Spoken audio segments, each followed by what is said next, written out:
Okay, hello everyone. Welcome to tonight's episode. I started giving this episode a bit earlier, but there was some technical issues and it wasn't recorded. But at least I'm warmed up.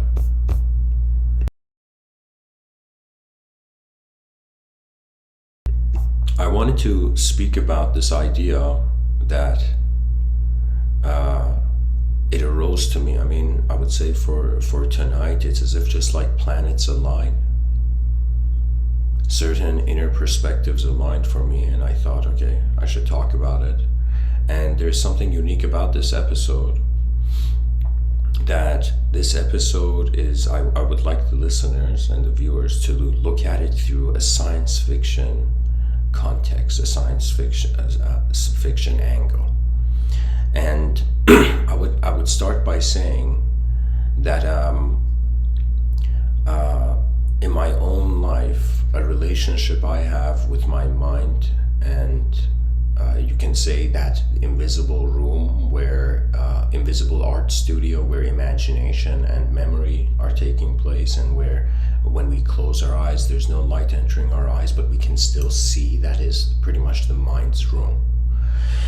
So a unique relationship I have with my mind's room, and it wasn't like this from the beginning of my birth. It was in my childhood. My relationship with my mind was different. But what it is that on the side, something that maybe some listeners are aware of, others not, is that I write science fiction. Because to me, science fiction is the best place to strategize all the probabilities of the future. It's also a space where there's no limits, no burdens. So all the things that I am, let's say, culturally filtering to share, it's like my inner realms are released in my science fiction. So in some sense, it's an arena of great ability to see various angles. Now, when I say my relationship with my mind, what I mean is that when I was younger, I would see words. That would not see, but it was as if like my relationship with my imagination was just through language. The moment I realized I'm not language, I'm not a character in the story, like I stopped becoming convinced by this that I'm a subject, I'm an idea. It's as if to me ideas are actually coming and going. It's as if when you look at your life from the beginning, whoever you are, like how many different ideas have come and gone, how many different inner events and different inner architecture has come and gone, right? So we are not really our thoughts because we're aware of it, and we can't be the body because the body is in a state of change. Right, so it's as if in a static view, belief systems can appear, but in a dynamic view, it's not like belief systems can appear. Dynamism means the experience, that it's as if the picture hasn't been finished being drawn. So to me, for my science fiction, the way it arose is that I see films. And when I say I see films, I mean that I have inner snippets of like scenes. So it's as if I'm going about my day, and suddenly in my inner realms I see an event. And if the event is the more intense the inner event is, the more automatically my eyes close to pay attention to it. But if the inner realm event is not intense, my eyes can be open, and the conversation takes place. When I say conversation takes place in regards to expressing the imagination. So that means I'll say it this way.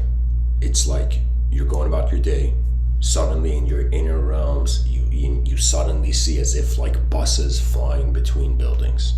Your mind sees a bus moving on the street, and suddenly in your inner realms, you could just visualize this bus going between, let's say, buildings, and then you begin seeing like skyscrapers, and there's buses and cars going all between them. It's as if streets suddenly opened up to a vertical dimension of movement, like a parking spot would become like a column, in the sky. But anyways, I'm saying that it's as if like out of nowhere, the mind managed to see a probability, a different angle to just how phenomena was there. Now, I'm going to move on now to why is the title called When Existence Said Welcome Back, Commander? And what do I mean by fantasies of the inner life? Okay, so first of all, again, this episode is, think of it this way, it's it's in a science fiction context. That's the, I think, the most proper way to approach it. So anyways, imagine we create an AU, and this is an acronym, I have put for abstract universe.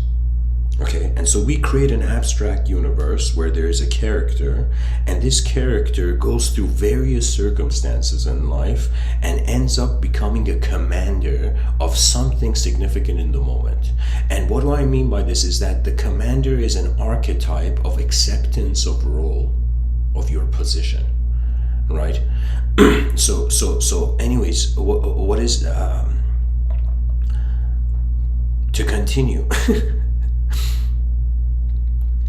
This character in this abstract universe becomes a commander, and this commander falls in battle.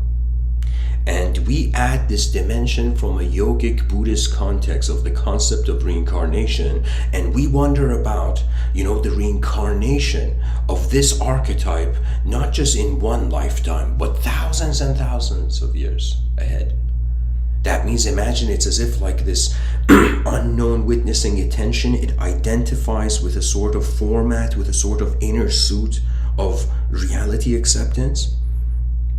And then constant re-emergence, resurfacing of this archetype, as if eternal beings play with minds. Temporary beings play on a level of the body. Okay? So this commander, let's say it dies in one battle. Okay, it goes and it's at the final battle, the commander, and here, I'll animate it. So let's say there's this commander. This commander's in battle, and in this battle, the opponent is way more overwhelming. Okay, let's say armies are fighting old school. The soldiers and those of the lesser rank are startled. They are, let us say, scared. And then they look at the commander and they see, how is it that the commander is not scared? And this is the insight I want to share, where it's as if in your inner realms, the commander has already accepted the conclusion of the moment. That conclusion of the moment frees up the mind. That means there's this quote where it says,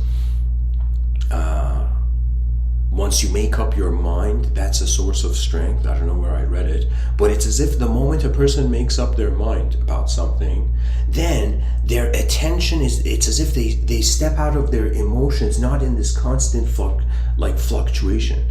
Right? It's as if their body requires less energy to consume, to keep an idea in doubt. So it's as if doubt, fear, confusion, these are like energy absorbing, let us say, states.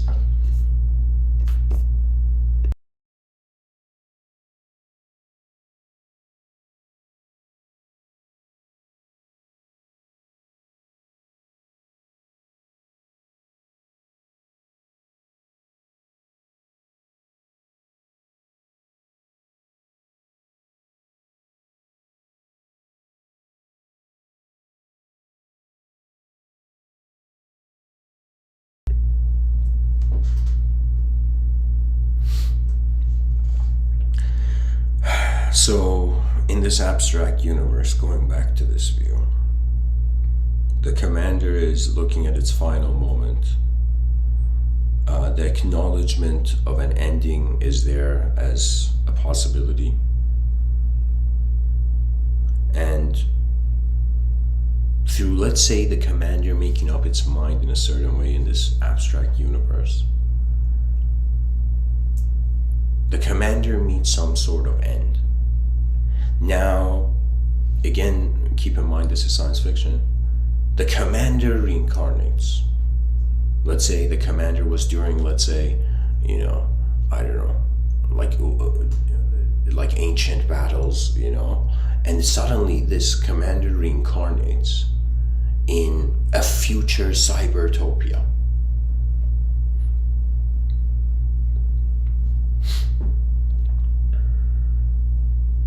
And it's as if the archetypes, the convictions of one's previous efforts, it's as if they are like comrades in the subconscious.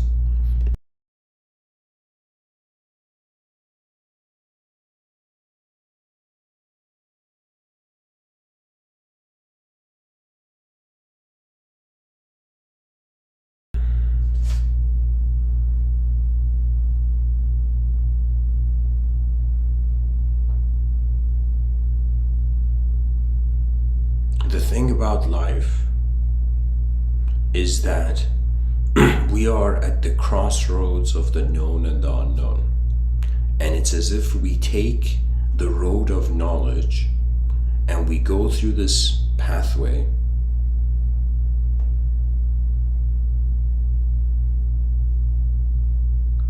and eventually we see the road of knowledge returns to the road of the unknown. That means if we were to ask what is the greatest fear, what is the greatest fear, common denominator fear of for all human beings? And it would be the fear of what will happen after.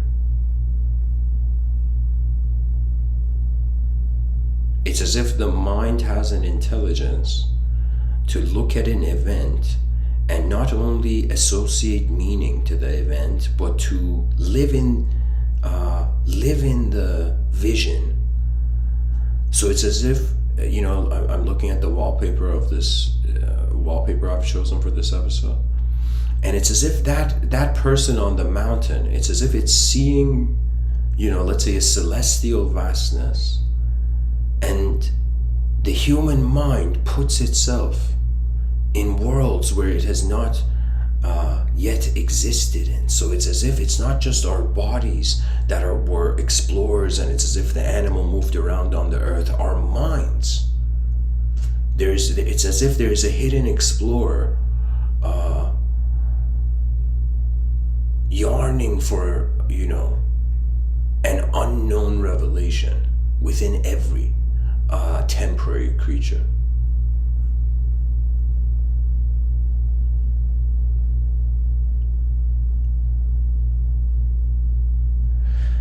Now imagine that this commander archetype understood through a Taoistic sense the idea of command. There's a very incredible quote from Lao Tzu where he says, after the leader's task is done, the people would say, we did it ourselves. You see, that means the greatest leadership is invisible. It's as if so many religious people pray, God help me, give me this, give me that, and it's as if God, just theologically is like, if I give you, then you will not feel worthy. You see, this is why the meaning of life, they say, is to live it, which is another way of saying, like, stepping into the unknown and realizing fear is memory.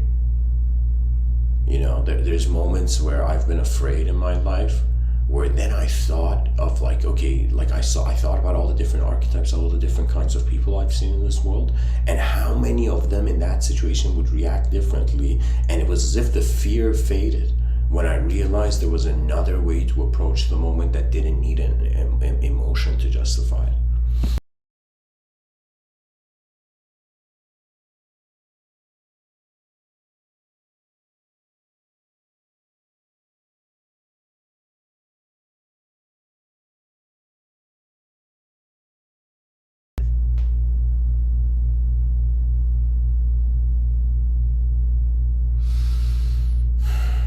It is the potential of the human mind to not just access information, but to redefine itself through it. You know, there has been moments where I've thought it's like there's no way we're just an object and a subject, you know. And our whole lives are based on this. That means you don't keep the objective dimensions of your life in harmony. It's as if your body exits before your mind. You don't keep your, let us say, you don't preserve your subjective dimensions with your own free will, and then it's as if your mind will exit before your body, right? But I think the true realization is that if inside a simulation,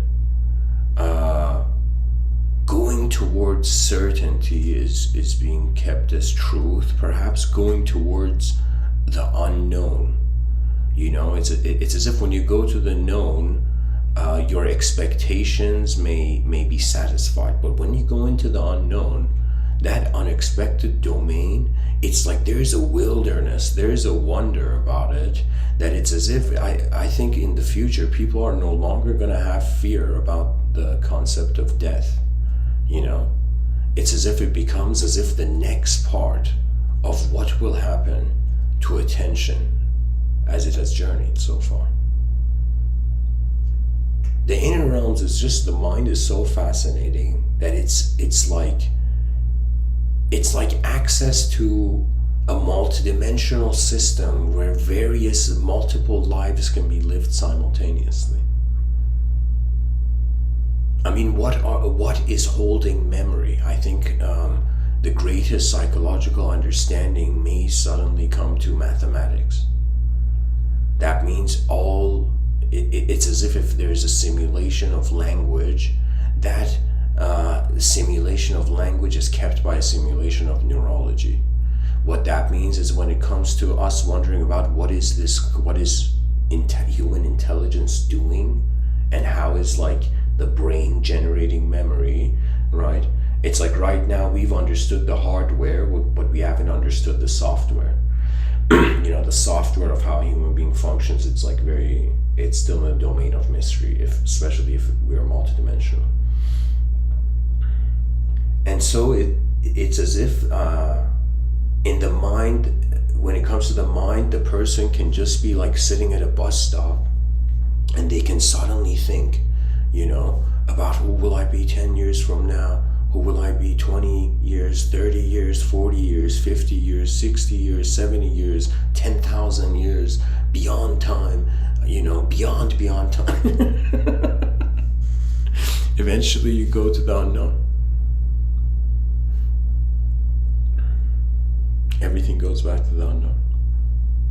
And I guess maybe the position for knowledge is to become content with it, rather than to fear our unknown dimensions. We attempt to bring in the light of consciousness and understand them. You know, this has been something, I would say a shortcoming of mine, has been that sometimes I have allowed an emotion to command my decision, rather than choosing, you know, the more patient, wiser path, and trying to understand why a certain behavior is happening, you know.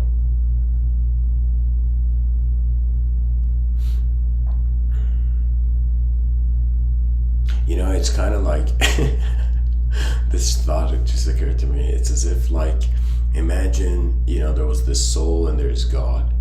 Okay, imagine, I'm going to say a story here. And now imagine God's like, all right, soul, I got a gift for you. And the soul's like, yeah, you know, and sorry, not one soul. Let's say there's a bunch of souls, okay? There's a bunch of souls, you know, let's say, you know, endless soul. Okay, let's say like 8 billion souls, all right? There's 8 billion souls. God comes to these souls and says, I got a gift for all of you. You're all gonna have a body. Imagine just like Oprah It's like, you're gonna get a car, you're gonna get a car. It's like God looks at each soul and it's like, you're gonna get a body, you're gonna get a body. And all the souls cheer, yay, we're gonna get bodies. But God says there's a condition though. And all the souls are like, we're tired of eating apples. But all the souls say, what's the condition? And let us say in that moment, God says, the condition is that every body, every soul that animates into a body will in some sense be different. The bodies will be different. And therefore it's as if it's like,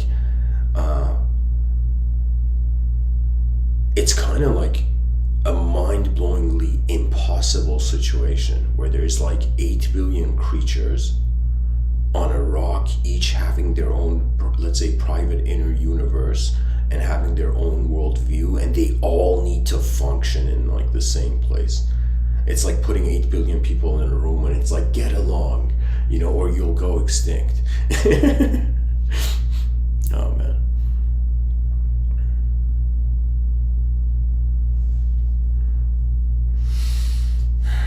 There's some things I want to read for the audience. These are quotes from Yamamoto Tsunetomo from the Hagakure, which is the book of the samurai. Something important, something that I use as a filter for like moments where I feel like turbulent or disturbed by some, force outside of my own mind, whether it's conflict or whatever. I come to this quote, and this quote is from Yamamoto Tsunetomo, which he says as if, imagine he's saying this to all the samurais everywhere. He's saying is as if this is the hierarchical system of value a person should have. So what is it, 36? 7 words he shares. He says, benevolence, honor, loyalty, rectitude, courage, honesty, respect. And when you take this as an algorithm, it's as if those who are benevolent are worthy of honor. Those who are honorable are worthy of loyalty. Those who are loyal are worthy of rectitude. Those who have rectitude are worthy of courage. And I would say, as if like another way of saying, those who have determination, it's as if they have courage. Those who have courage can be honest, and those who can be honest are respectable. You see the algorithm?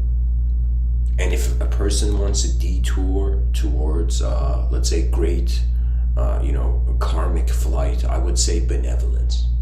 That's pretty much has been one of the most important lessons of my life. When I have looked at the suffering based on my outer karma, or events, in this lifetime I've had moments, even when I was a young kid, I've had moments where people for no reason showed rudeness to me, and from my mind it was as if on some level I was like, okay, it could be an energetic presence thing, because I feel I live more as a mind than a body. But really, if a person lives as a body, then it's as if they become more of like a programmed. Their program, the program of their creaturehood, their instincts are directing them. Their strength and stuff is coming from their instincts. It'd be equivalent to, let's say, a commander in a battlefield which is becoming conscious of many different dimensions, and let's say the fearlessness of a caveman that has no conscious recognition of what it's doing, just the kind of like anarchy in disguise of a civility.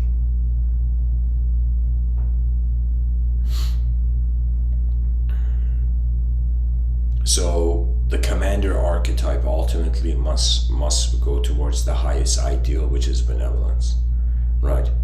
And this was something that I would say, for all storytellers and writers in the future, when you are writing about, let's say, commanders, make them really benevolent.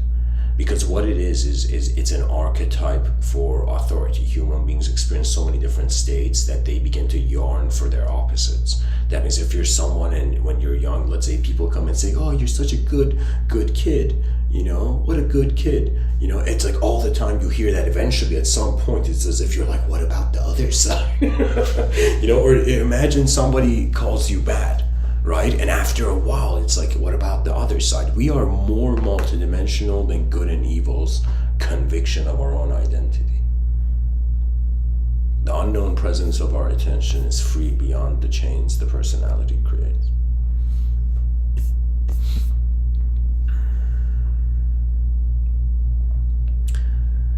So, dear listeners, I need a quick intermission. Let's give a 10-minute intermission. And I guess one concluding point before the intermission.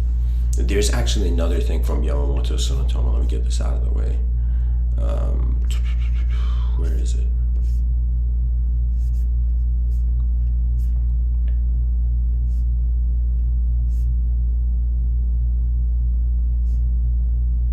He says,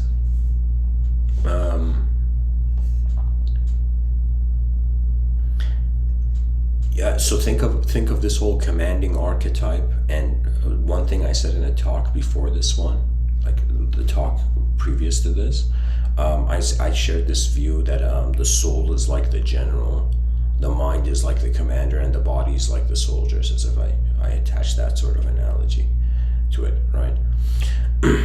So think of the commander archetype also having some, you know, synonymous value with that dimension of perspective. So anyways, I'm going to read a few more quotes from Yamamoto Tsunotomo from the Book of the Samurai. He says, it is a wretched thing that the young men of today are so contriving and so proud of their material possessions. Men with contriving hearts are lacking in duty. Lacking in duty, they will have no self-respect.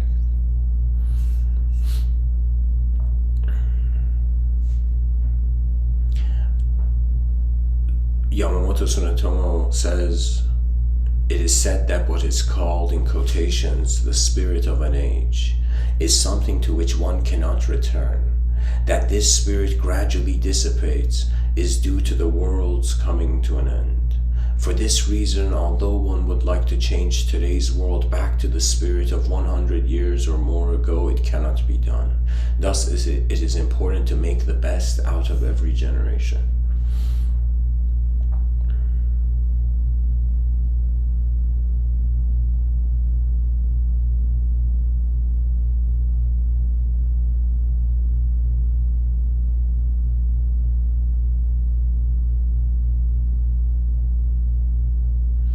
Yamamoto Tsunotomo says, if a warrior is not unattached to life and death, he will be of no use whatsoever. The saying that, in quotations, all abilities come from one mind sounds as though it has to do with sentient matters, but it is in fact a matter of being unattached to life and death.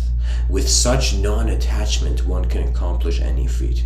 Again, think of it this way, that earlier I shared something about benevolence. So as if benevolence is like that, is like equivalent to a state unattached to the possessions of life and death. You know, the possession of death is non-existence. The possession of life is existence.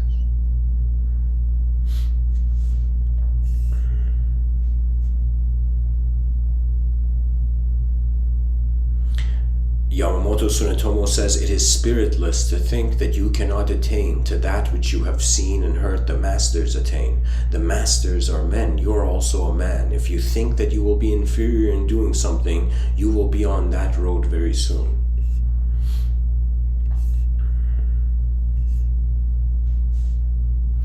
Yamamoto Tsunotomo says, if one is but secure at the foundation, he will not be pained by departure from minor details or affairs that are contrary to expectation.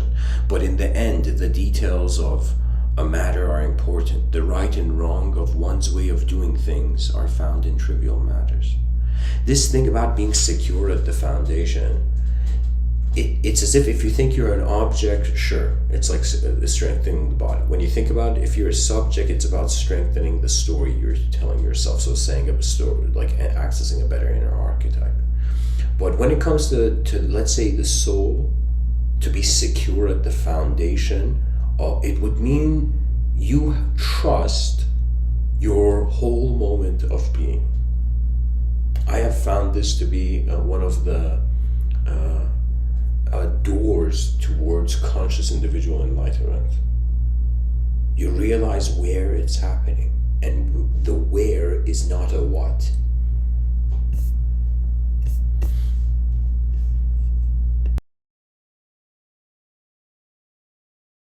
So anyways, quick intermission, and I'll be back in 10 minutes.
Okay.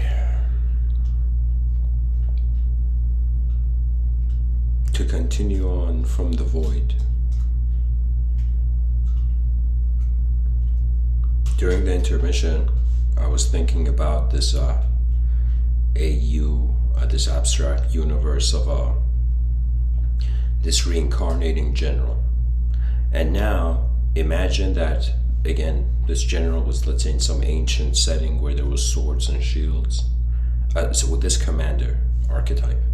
Now this commander archetype, let's say in the very far future, let's say 200, 300, I don't know, 400 years from now, let's say 200 years from now, there's a type of humanity where they have designed this technology, and this technology is under the assumption that the concept of reincarnation is valid. Now, this technology manages that when a child is born, it's as if they go into this, let's say, room, and this room there's like, I don't know, waves or scans or something, right? And then the technology, let's say in the year 2000, I don't know, in 2222, and so this technology has an ability to share, let's say, and let's say it's the most recent version of that technology, where it has an ability to say in the past, let's say 8, or let's say the past 7 lifetimes of the person. Do you know? And so in some sense, a child is born, and then their past 7 lifetimes, or the past 7 moments where let's say the field of intelligence animated into form, right? It has access. Now this commander is reincarnating, and this system, let's say this technology, futuristic technology, suddenly shares that in the past 7 lifetimes, this intelligence, this attention, unknown attention, eternal attention, has been reincarnating as the same commander archetype, as if for 7 lifetimes there has been this building of this structuring of this sort of transcendental identity.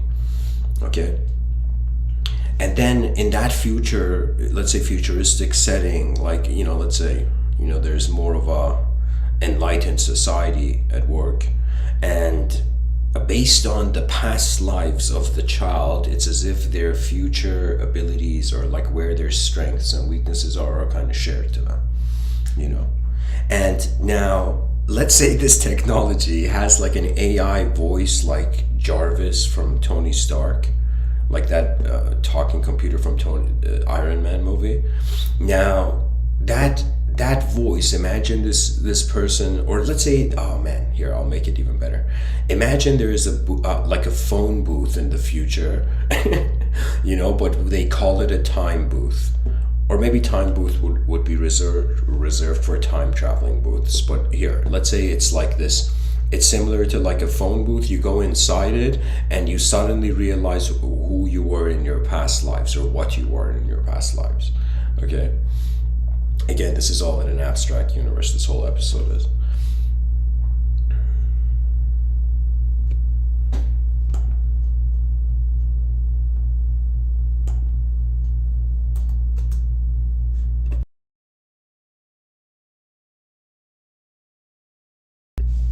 And so the person, imagine, steps into this, let's say, past life booth.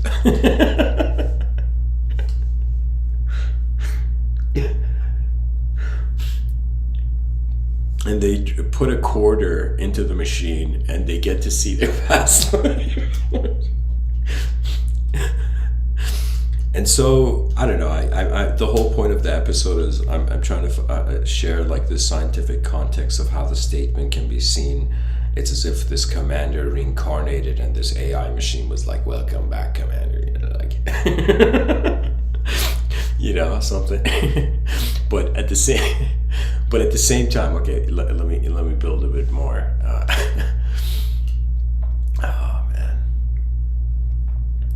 It's as if it's an entrance to existence.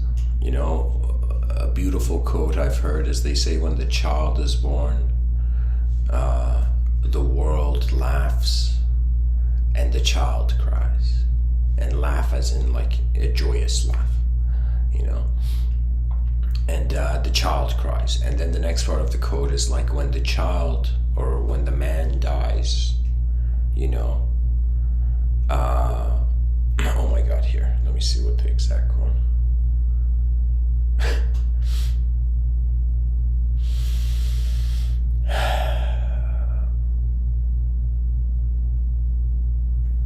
When the child is born, the world laughs, the child cries. When the man dies, the world cries, man laughs. As if like you, when you enter existence is like, nice, you know, another crew member, another animate phenomenon, another character in the world story, you know. And then when that character leaves, it's as if the world is, you know what it is? It's as if like, it's like, just like when someone has something and then the moment they lose it, they realize what they had. I think it's the same with the world, or even with this idea of the lords of karma, that this whole time human potential is incredibly advanced, and the authorization of that potential perhaps has been limited by forces beyond the veil of our sensory perception. Who knows, really?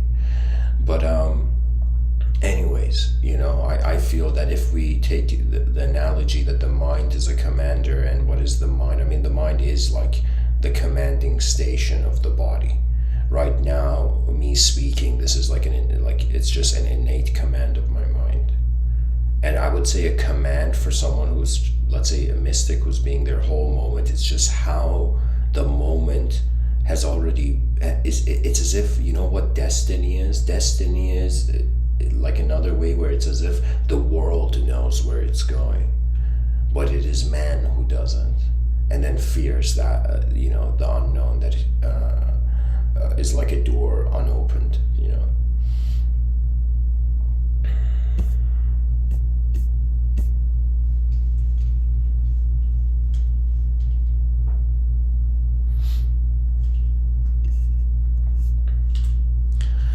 The value of science fiction. First of all, I think anybody can write science fiction, and I feel it's the nature of our mind to take inspiration from the present and to, in some sense, simulate futures and future potentials. I mean, really, that's how we survive. We survive by seeing more than we see yesterday. You know, that's really the survival of the mind.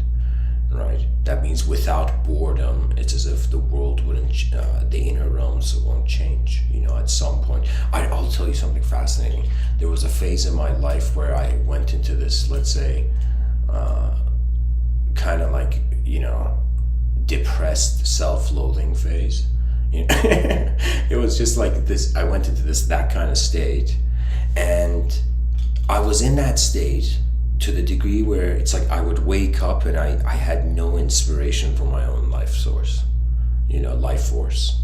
It was as if it was just like it was as if meaningless existence, okay? And I got bored of my own meaningless existence, okay? That means there was a time where I'm like, okay, for how long am I gonna sit on this chair of my mind this way? It's as if some moments it's as if, you know, it's like many people who are asking for saviors have to be considerate. It's as if like, you know, it might be easier to just get up from the chair. You know, can you imagine someone sitting on the chair and they're like too lazy to get up, and they're like, I need a savior. Someone come and help me get up, you know?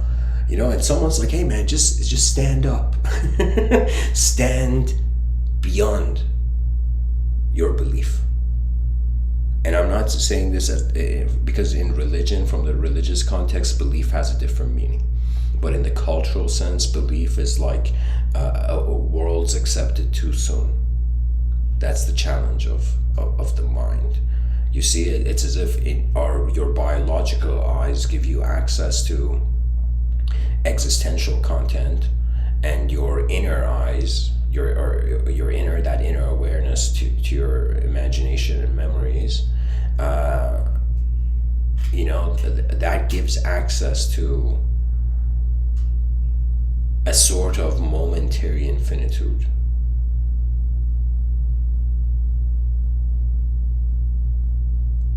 it's as if there's information and then there is processed information, which is imagination. It's like, is imagination just processed sensory information? It's like some people, okay, here, I was going to say something about processed food, but like, what it is that on some level, this is my mystical understanding, at least so far, is that everybody's being like the space of their mind, and that there's something happening in your mind, right? As if like right now, regardless of how much I know what I am and what I am not, it's like I'm happening. Do you know? It's like the intelligence is just experientially existing or existing to experience. In my inner realms, I have stepped into various futures. I feel that the type of science fiction I write is very unique, in the sense that you see, most science fiction, I shouldn't say most here, why should I? I'll say it this way, like, the way I find science fiction is that there is so much more than just warfare and just technology. It's as if everything you look at has a future. Some people look at other people and they're like, oh my God, that person has a bright future, right? But you can have that view on anything. Like, this object has a bright future.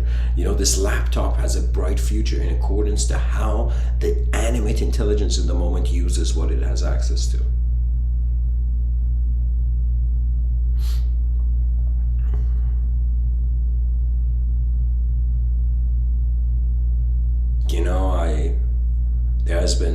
I have never been convinced by a sense of myself that has been absolute. What I mean by this is that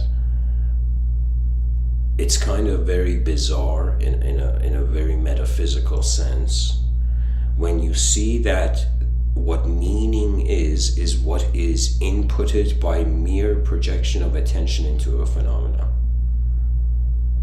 It's as if meaning is a decision. It's an acceptance. That means if somebody's like, my life is meaningless, it's because it's as if they haven't accepted something, some variable to the moment, or some way of looking at the moment that, they haven't looked at, That's really the cool thing about being an individual, because if we were truth right now, there would be no truth to look for, We'd be like, we're just being it. But the reason that we're individual, think about it this way. If we were the size of the cosmos, we'd be missing out on all this cosmic exploration, right? That means on some level, being a temporary organism, okay, it has its like suffering and pain, but at the same time, it has the magnificence of being able to establish a relationship with infinity, with how vast reality is, right? A person can be like, my mind is how I'm looking at it in this moment. Or the person can be that the edge of my mind is the edge of existence, for energy is being. I have had moments where, I try to pilot the viewers towards this understanding that you don't have to see a personality in your inner realms and think that's spiritual.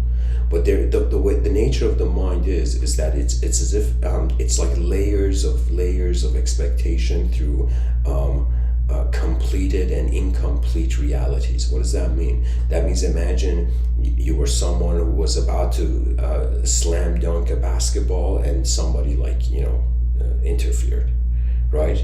And it's as if you somehow life went forth and you never played basketball from that moment, right? It's as if in that moment where you were trying to do a slam dunk, the awareness in the moment had accepted an attainable expectation, an attainable reality.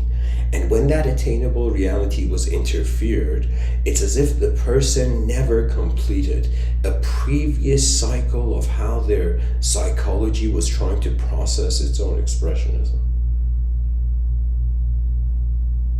that's like a layer.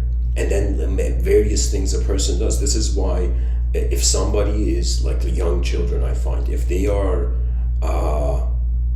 are denied reality, they will have more memories of denial, right? It's as if on some level we are being sculpted by the world and our free will. Now, if the free will is weak, the world sets your meaning. The environment gives you your value. But if your free will is strong, just like how Jedis were like the force is strong, in that one. So what it is like when you can trust how you are a being, I feel an incredible power finds you. But when you distrust how you're being, whether it's through a conviction of an ideological tragedy or some sort of inevitable chaos, you see, it's as if there's moments in my life where I'm like, okay, it's like, so what there is chaos, so what there is order, right? It's as if it's like it keeps coming and going. It's as if chaos, it's like kind of like if the whole universe was a mind, that mind can't make up its mind whether it wants things to be chaotic or ordered.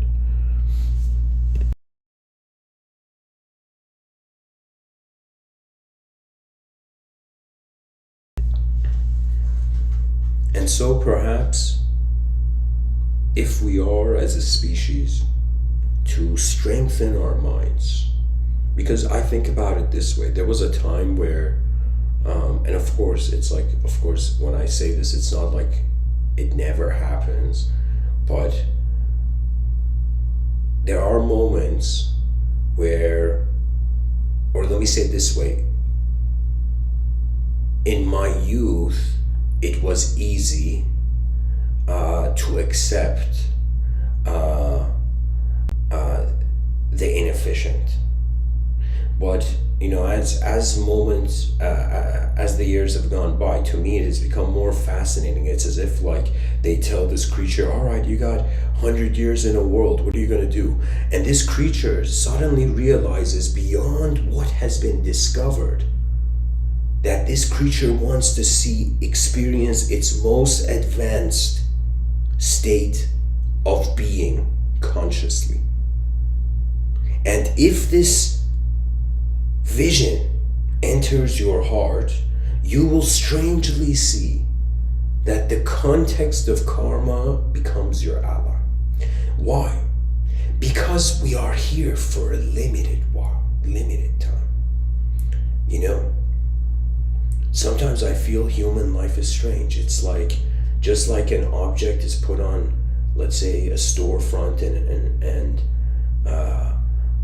it's like it has a signed sale, right? And imagine the store owner's like, well, it's like it's on sale. Who's gonna buy? So similarly, I feel it's like existence is generating humans with potential, but these humans with potential are being, if the voice of the outer realms is louder than their inner realms, their heart will accept its submission to ignorance. But if there is still some part of you as a human being where it's like the faint sound of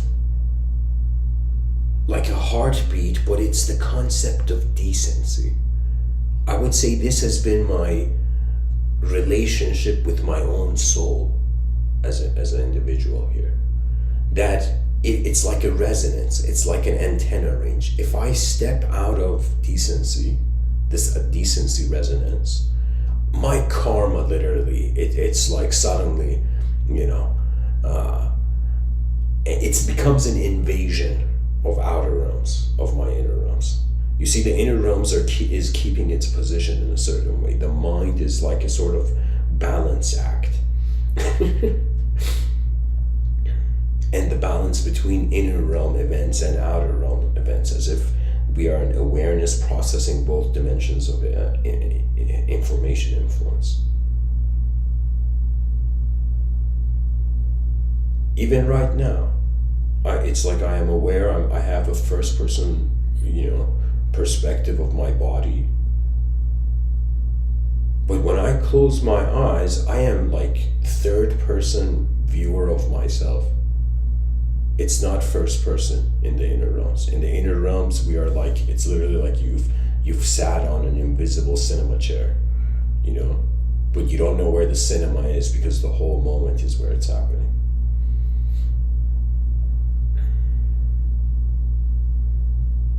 So during a temporary lifetime, and in other talks I've called this, I think I even dedicated an episode for this, but it's called Songs of the Advanced Civilization. I don't know why this idea of an advanced civilization found me, but there was something so magnificent and majestic about it that I don't know how to tell you. Imagine it's like for the first time it's like your heart has seen an incredibly better and advanced future, yet your body is shackled by history, cultural history. We are such unknown beings that there will come a day where the educational systems all over the planet will be like, sorry guys, we puppeteered too much in front of you, and you all forgot that you are unknown moments of intelligence. That true knowledge is the exploration of the essence of being. There's nothing greater. That's literally where all the Mr. Within talks go as far as the language threshold. Beyond the language threshold, it's the presence of a living world, and that becomes your teacher. Or as how Rumi, this poet from 700 years ago, he says, wherever you are. I don't know if it's Rumi or Hafiz, but one of these guys. They say, wherever you are, be the soul of that moment. What does that mean? That means in every moment, there is some quality to that moment which is the dynamic factor, which is the source of the dynamism. Right now, me speaking, you could be like, all right, this is a human being thought of a talk and is talking about, but at the same time, you can see that as I'm giving the talk, it's like, it's a force. It's like my body is powered or empowered, or let's say my body is powered by how the whole moment is being to be more. You know, it's like we can call it hilariously post-enlightenment syndrome, you know. You know, where it's as if the person recognizes the presence, the non-dual presence of being, but then they're like, yo, I'm still in my body, you know, I'm still here as a shape. And what can a shape do in a realm of endless changing shapes? And this is where I would say the edge of the intellectual path. This is where Raja Yoga, the yoga of knowledge, turns into Bhakti Yoga, the yoga of devotion. And the greater dimensions of life, it's not that it's through a fearful religious submission, even though from a religious perspective, fear of God is the beginning of wisdom. But I would say it's more like recognizing that the more advanced a state of intelligence is, the more instantaneous freedom has to be. And it's as if like one way to quickly build paradise on earth, or at least for the inner earth, is to wonder about not just one step ahead. Whoever you are listening to me, this is one of the greatest things I can really just share with people. Whoever you are, in whatever moment you are, don't think one step ahead. Don't in your inner realms wonder about one step ahead of your life, but envision as far as your inner vision can go, as far as your mind. Roar let your mind roar until the body bows to its own soul. And there, the divine was here before we were. That is the true realization. That the known self realizes the unknown self has everything in check. And that's the beginning of inner peace, when you trust that the universe knows what it's doing. And so all masterpieces in that moment become the master peace, the master called peace.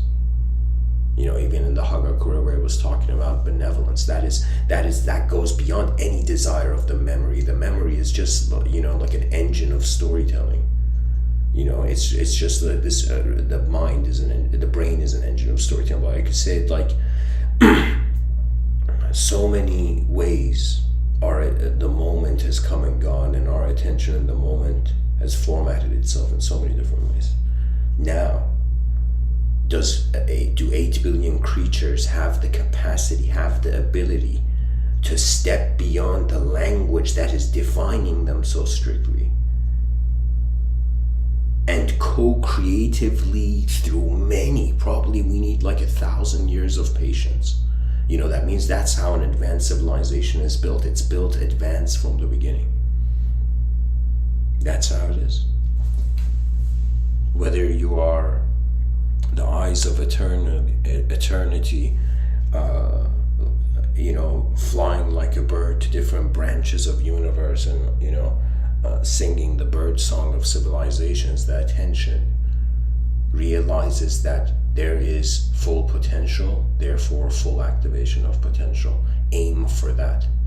And this is not in regards to the body, because so much of our advancement, it's going to be in the inner realms first, and then the body has to have the patience of endurance and calibration, right? This is where I would say discipline. Those who have discipline become great commanders in the outer realms. Those who have wonder, that have fascination, they become great commanders of the inner realms.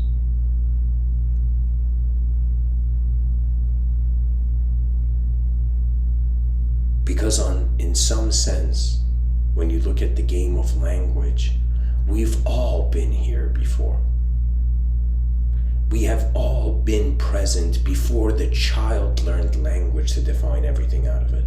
Do you see? We have been aware before we have been anything subjectively. That is the power of an attention that has reversed engineered to its earliest moment in life and recognized simplicity is truth's glow. It's like one of the most incredibly advanced things, right? That means if somebody comes and says, hey, Mr.Within, what's the most advanced idea you have on the most advanced civilization? I would say the most advanced view of an advanced civilization is that it instantly happens. In the inner realms, our free will can become a kind king or queen, but it's a kind authoritarian, I shouldn't say authoritarian, but a kind source of ideal. It's as if the light that keeps your ideas in your view is your attention's stance. There's 3 ways I can say what I am right now. I am a body in a world. I am a world in a body, which is the notion of the mind. And I am the attributeless sky, where all archetypes of self have danced in.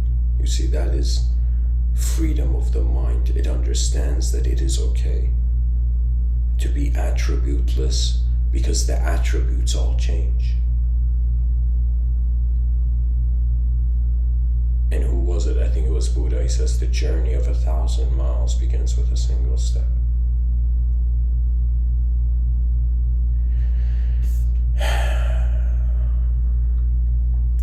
And for all, I'll I'll say this, that pretty much in this life you have an opportunity of what? It's like there's never been good or bad beings. We can say there's just been conscious and unconscious beings. The more conscious the being has been, the more dimensions they've seen to coordinate their action or their expression in the realm. And so there will be many great commanders of humanity in the future. To me, another archetype for the commander is like pilot. For me, the archetype of the pilot is like, it has been a blessing in my life. It's as if I'm an unknown attention piloting through known existence. For the greatest freedom, that you realize you have been free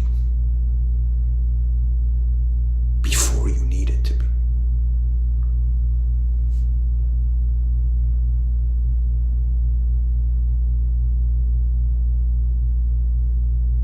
Rise, mankind, rise. Thank you for listening.